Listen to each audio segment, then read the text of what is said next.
Good morning. A few days ago, we had our historic visit by President Trump that will be etched in the annals of our nation's history. We're fortunate today to have a visit by Vice President J.D. Vance, and I want to tell you a few things about that. First, in the last year, we've had an unmatched alliance and partnership with the United States. That is changing the Middle East, and it's also changing the world. It creates opportunities not only for security, but for the expansion of peace, which we're working on very, very diligently. And it's just unmatched. I've been here a few years. You know, I've been through several administrations. I welcome the partnership and the assistance we've had, but there's never been anything like that. And President Trump said that it's like a partnership. It's never happened before. Well, that includes a close circle, both on our side and on the American side. And President Trump knows who he picks for that circle. One of the members, to put it mildly, is the Vice President. We've had the opportunity to make decisions jointly in a very tight-knit and trusting partnership. And I was impressed. I was impressed with your clarity, with your incisiveness, with your solidarity for our common cause, and just a genuine friendship that I saw both in our conference meetings, but also in our private meetings.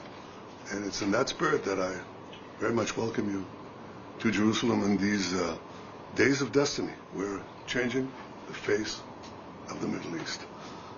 And I have to say, I was going to say, you know, bring your family next year in Jerusalem, but welcome this year in Jerusalem, our great friend, J.D. Vance. Thank you.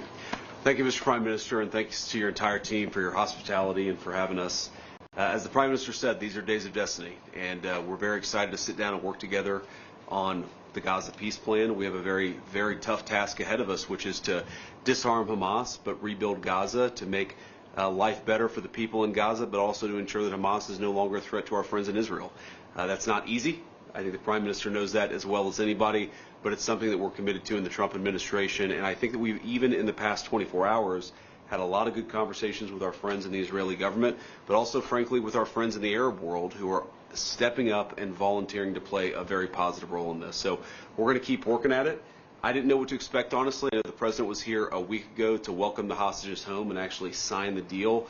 A week into it, there's a lot of work to do, but I feel very optimistic about where we are. So thank you for the partnership. Thanks for your willingness to continue to work on this. And I think we're going to do great things here. It's not going to be easy. I know that there are some folks in the media who I think are rooting against this proposal, but I think that we have an opportunity to do something really historic. So we're going to keep working at it with all of our friends in the Israeli government. So thank you so much for having us. Thank you. Yeah. Mr. Prime Minister, Mr. Vice President, you mentioned the media, and not in the media say in recent days that Israel is becoming some kind of vassal state or protectorate of the United States, not only advising what to do, but also commanding what to do. Why do you both comment on that? And also another comment on, will you allow Prime Minister Turkish security personnel to get inside Gaza? Well, I want to put it very clearly. You know, 1 week they say that Israel controls the United States. A week later they say the United States controls Israel. This is hogwash.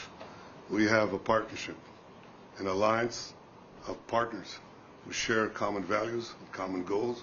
We can have discussions, we can have disagreements here and there, but on the whole, I have to say that in the past year we've had agreement, not only on goals, but how to reach them. And I think we're pursuing them successfully. We've been able to do two things. Put the knife at Hamas's throat. That was the military effort guided by Israel. And the other effort was to isolate Hamas in the Arab and Muslim world, which I think the President did brilliantly with his team. So those two things produced the hostages. Nobody believed we'd get them out. It was done by a cooperative effort. On the Turks, on the question of the Turks.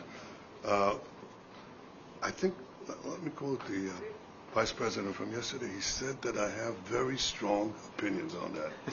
And he also said we have to do it with, Israel will be obviously decide together on who does that. So I have very strong opinions about that. You want to guess what they are? Yeah, you know them. Okay. I want to, guys, for a second. I want to address that. So, look, we don't want in Israel. We don't want a vassal state, and that's not what Israel is. We don't want a client state, and that's not what Israel is. We want a partnership. We want an ally here. And the president believes very strongly that if Israel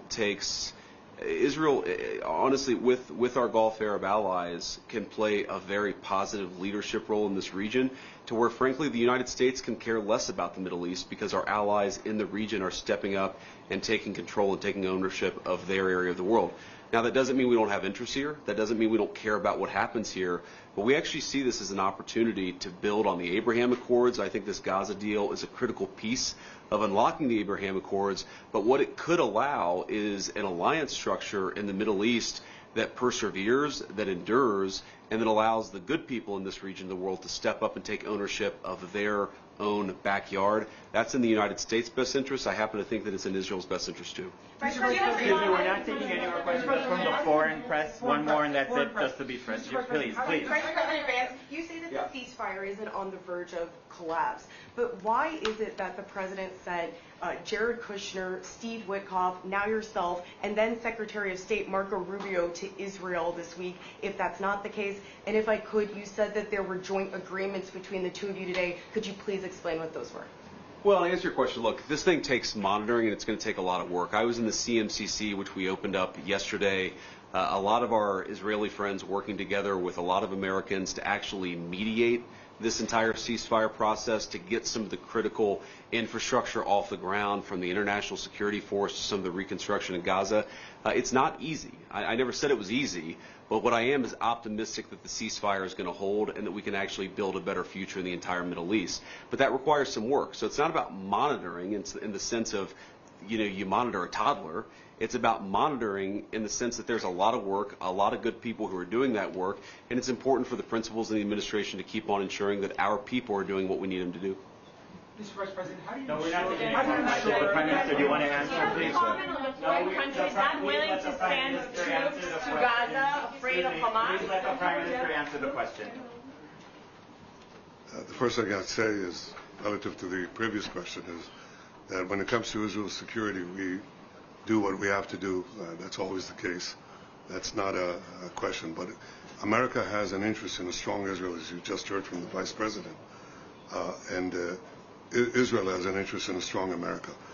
America has other interests in this region. Where we can be flexible to accommodate that, that's good, because a strong America is in our interest. And equally, as you just heard the Vice President say again, a strong Israel serves America's interests in stabilizing this very unstable region. And you can't stabilize it without a strong Israel. So we make the decisions for the security of Israel, but we make common decisions for the region, which I think can serve us both. And that's what we discussed today. We discussed this idea of the day after. Remember, everybody said you don't have a day after, you don't have a day after. We're just creating an unbelievable day after with a completely new vision of how to have the civil government, how to have the security there, who could provide that security there, again with Israel taking care of overall security always. And we discussed that, and I think we have some very, very good ideas how to proceed. It's not going to be easy, but I think it's possible. Yeah, I mean, we're really creating a peace plan and an infrastructure here where nothing existed even a week and a day ago. That's going to require a lot of work. It requires a lot of ingenuity. But again, I just, having seen what's already been built in just the past 7 days, I think that we're on an incredible pathway here to do something that has never been done. And I think you've heard Steve Witkoff say this, you've heard the President, I believe, say this, that if we do this the right way, it could create a model, I think, that could lead to other peace agreements all over the world, because it shows what's possible when you're willing to think outside the box and actually put some elbow grease to get it done. Okay, thank you very much. Thank you. We're done. Thank you very much. Thank you. We're Thank you very much. Thank you, guys. Thank you. Thank you.